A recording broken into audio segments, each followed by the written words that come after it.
Dzimis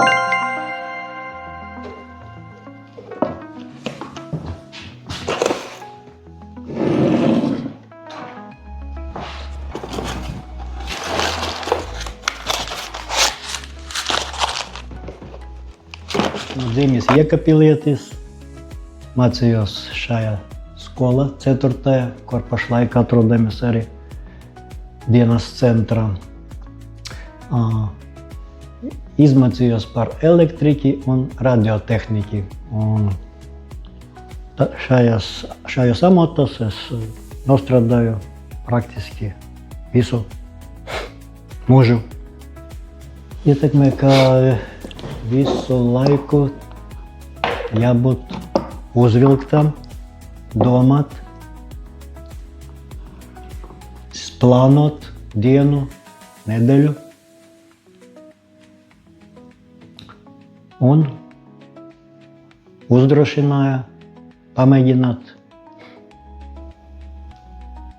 pašnodarbinātā statusu. Sanāk vairāk plānot vienu savu dienu, savu nedēļu, es jau teicu, varbūt pat mēnesi.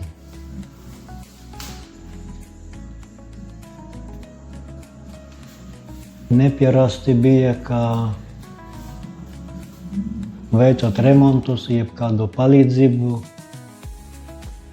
pārstāt kautrēties, ņemt naudu par padarīto.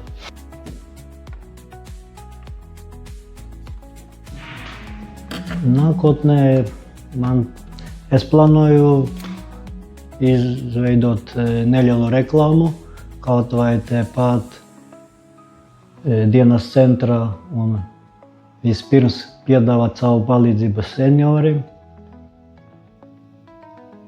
jo pieredze rāda, ka vecākiem cilvēkiem daudz nesakārtotas elektroinstalācijas, jeb kaut kādi citi darbi nepadarīti gaida, kur vajag nedaudz piedalīties un ienest prieku arī viņu dzīvē.